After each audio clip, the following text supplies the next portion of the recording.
the definitive official election result finally announced in Adamawa State a few hours ago.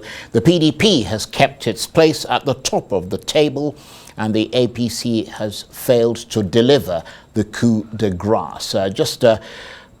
Not long ago, the man who won that election officially, the governor of Adamawa State, Ahmadu Fintiri, gave his acceptance speech. Let's listen in. Adamawa State, today we are at a point where history is made. It is made because of you. It is made because you reaffirm your willingness to support the good works we have started in Adamawa State. It is made because we have reached a consensus that Adamawa State must work. It is made because we have collectively agreed that we desire a better Adamawa State that is lifted from the depths of despair to the great heights of hope. With the belief that, well, each of us will pursue our own individual dreams. We are an Adamawa family. And out of this family, each of us is at liberty to aspire to any height without any human hindrance. Welcome to the Adamawa State of our dreams. Here we decide the fate of our governance by ourselves. Fellow citizens, what we also was a flagrant display of desperation, deliberate impunity and crass opportunism, which is surrounded by a whole web of uncertainty. In the mix of all this, as your leader, I remain calm and appeal for same from you. I call for appreciatively hearken to. Once again, you have brought out our stoic and Spartan spirit as Adamawa people to bear. For this, I can't thank you enough. Thank you and thank you again. And that's the governor of Adamawa State, Ahmadu Fintiri, who has just been declared the winner of that supplementary poll by the Electoral Commission, INEC. Well, let's take you straight away to the capital of Adamawa State, Yola, where I'm told that finally, after fiddling repeatedly with the buttons, we've got a connection to our correspondent, Mary Chinda, who is there. Good to see you, Mary, and sorry you had to stand there whilst the technicians fiddled with their knobs, but at least we've got you in vision, which is absolutely brilliant. And perhaps you could give us a sort of situation report from Adamawa State following that INEC declared victory of Governor Fintiri.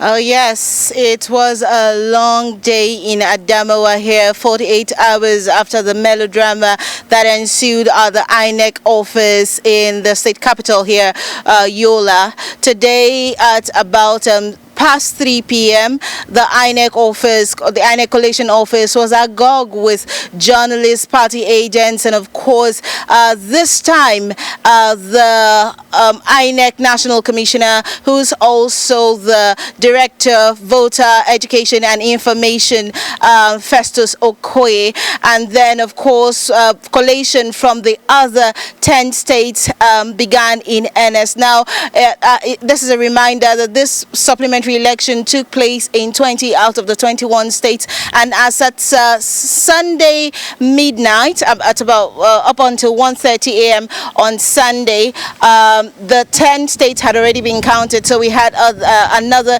10 states which we're hoping that by 11 a.m., as the former record told us, would begin collation up until that melodrama ensued. So at about past 3 p.m. today, we all gathered at the INEC collation center, and the 10 local government areas, votes from the 10 local government areas were collated. And this time, of course, under the eagle eye of Festus Okoye, the returning officer, Professor Mela, actually announced and declared legally and officially the result of this election, which saw the incumbent Governor Fintiri emerge as governor-elect to the jubilation of people. I mean, from the INEC office, you know, to downtown, there was a lot of jubilation from people. The state capital was agog up until Government House, where supporters of the PDP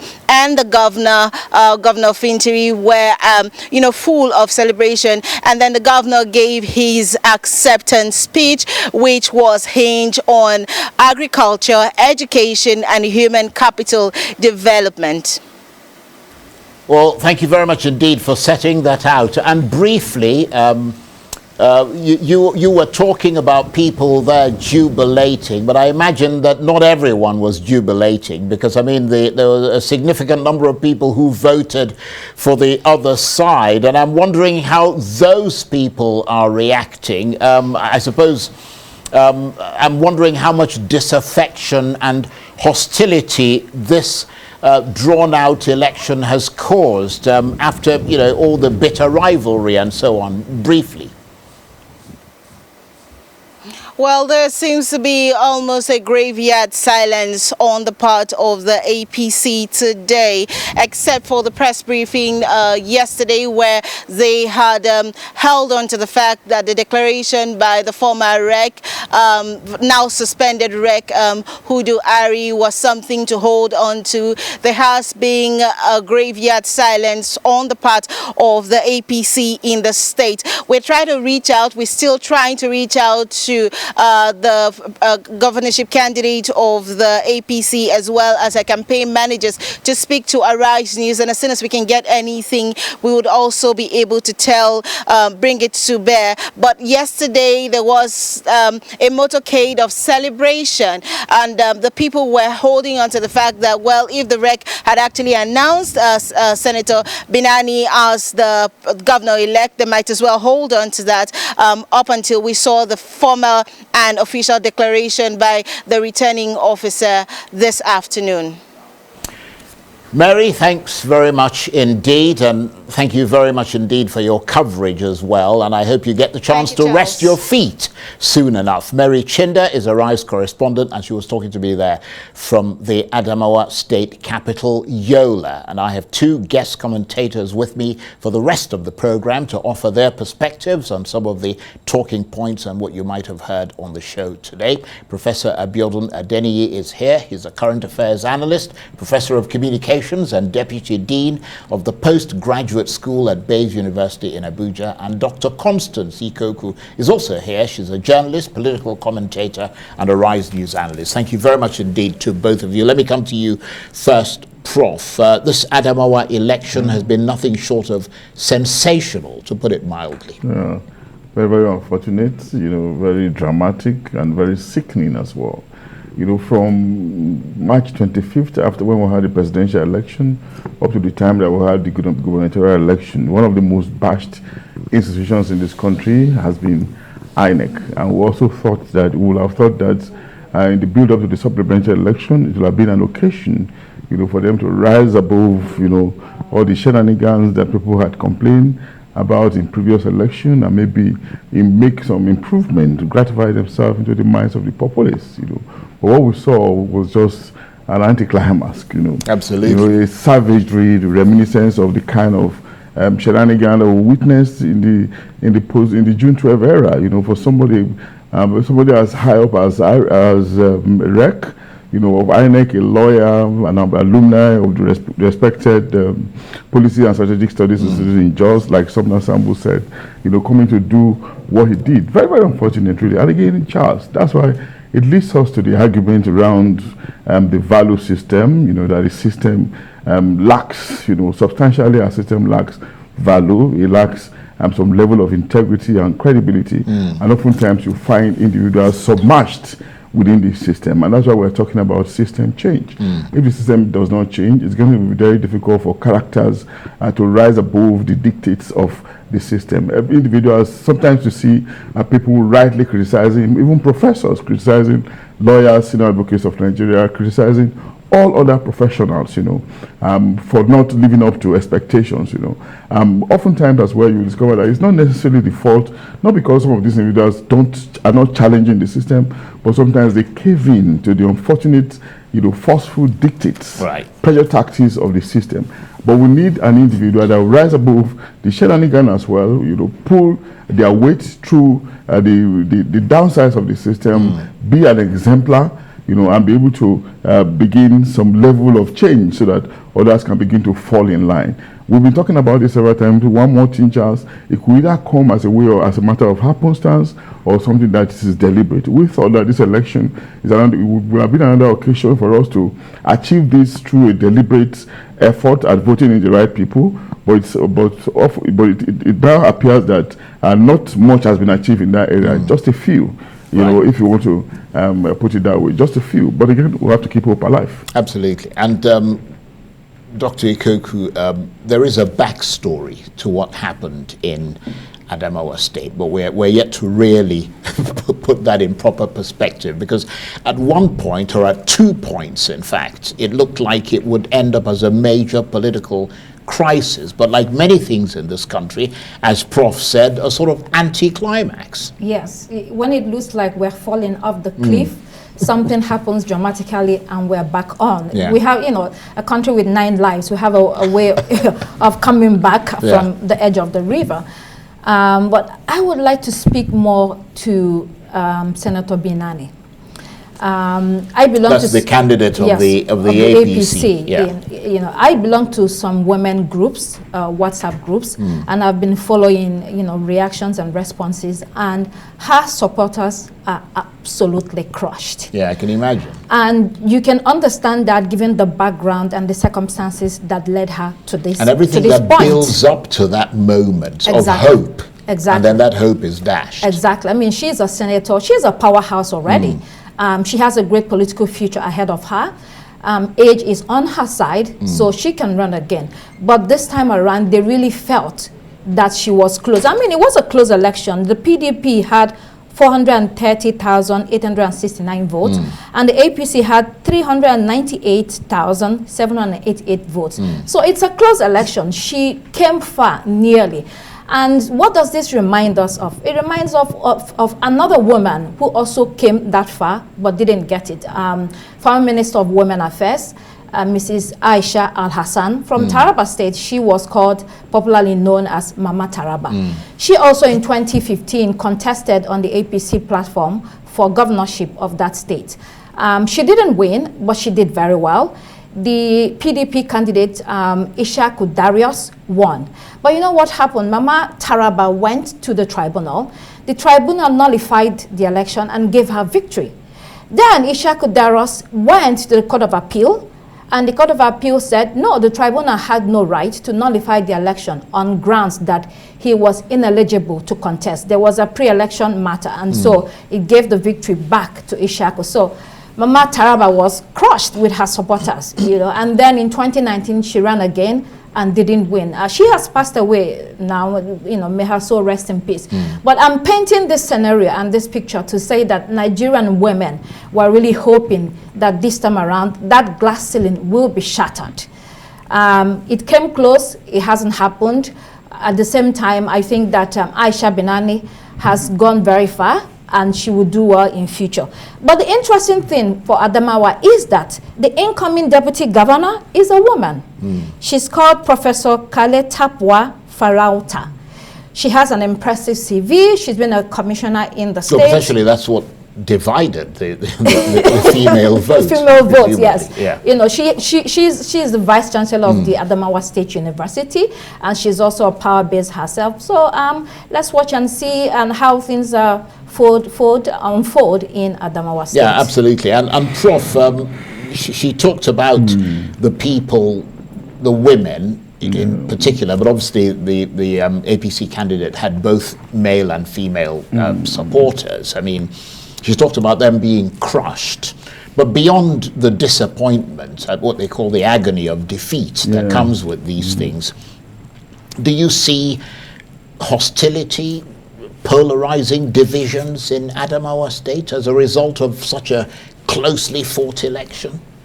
No, I don't think so. That's not the only state where we had very close elections. We had it in several other places, in Kaduna, Ogun State, and I think in several other places where the margin of victory is often, the difference between the winner and the first runner up, just about 10,000. Yeah, but I mean, this case is a little bit different because somebody declared one person a winner.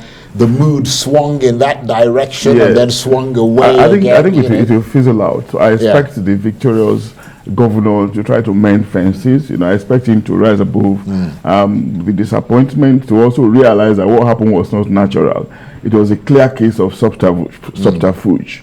Deep-seated one at that. There were some kind of manipulations going on somewhere, and it must have been a very powerful manipulation, sort of, that could probably influence the wreck to do what he did, and that was barefaced savagery, which is very dangerous, not just for himself, but for his career, his family, and everything around him. For him to do what he did, it means that something must be wrongly propelling him. So I expect the victorious governor, to understand it within those circumstances. And of course, he has been finally declared winner. He should just allow things to go, to forgive and forget as a leader, and try to unite people, whether they supported him or not. Do not forget, in our recent history, we have had situations where presidents or where leaders will come up and say that, well, I'm not going to, do things for you because you didn't support me. I will know the outcome of this kind of statement. So it's not about somebody supported you or not. Once you are declared as a winner, you have to realize that whether a group A or B supported you or not, you are the leader of everybody. You have to try and be integrative and be inclusive, because you're just, leadership takes a lot of things. You are the father, you are the mentor, you are the sovereign of the people, and I don't expect the governor to do anything less. So whatever tension is going on now will fizzle out. Just a matter of time. Yeah. Okay. Well, I mean, as Prof was saying, Dr. Ikokwu, presumably one of the big tasks of the governor will be to try to find ways to diminish that hostility, and we'll have to watch and see. But for INEC, any lessons learned? Oh, big lessons. I mean, Samson Itodo spoke brilliantly about what was expected of INEC regarding especially this resident electoral commissioner who was, punching above, his weight. His job was not to announce the results. And by announcing a winner, which was not his responsibility, clearly he threw the whole place, the whole state into chaos. Yeah. So he created more problems for not only the governor, for the senator who also contested on the platform of APC, Binani, because you gave people false hope. Absolutely. The question then also is, was it deliberate? Was it planned? Because immediately that happened, Senator Binani went to NTA and read an acceptance speech. Absolutely. So it would seem that it was all planned. And then when INEC upturned everything, she ran to court to ask the court to uphold, to uphold the declaration of herself as the winner. The whole thing was intensely absorbing and engrossing, and you're looking at it and it's like a movie. It shows how low our country has fallen when it comes to electoral matters. What will give somebody the power? No caution, no restraint. He went out there and did what he did, audacity, knowing that it was wrong. He probably thought, nothing is going to happen to me. After all, it happens at the federal level and people get away with it. So I will not be the first person. This will not be different. He was so confident in what he was doing. And of course, he also had supporters. There was a policeman beside him, and everybody was trying to tell him, you cannot do this. He went on. So the lesson here is that the people that are being hired also to work for INEC, there has to be some sort of, looking very well into their resume or who they are, their character, their integrity, their record. You have to look at those things so that people don't come to the electoral commission and do whatever they want. And then secondly, also 30 seconds. The INEC chairman himself should be an example. If you're not an example to follow, then below you everything is in tatters and it's upside down. That's a very good point. And on that note, I want to thank both of you very much indeed. Dr. Constance Ikokwu is a journalist, political commentator, and a Rise News analyst. And Professor Abiodun Adeniyi is a current affairs analyst, professor of communications, and deputy dean of the postgraduate school at Bayes University in Abuja. Thank you very much indeed. Thank you. That's it for this edition of Arise Prime Time. Join us again tomorrow. From me and the entire team here in Abuja and Yola, bye-bye, and thank you for watching.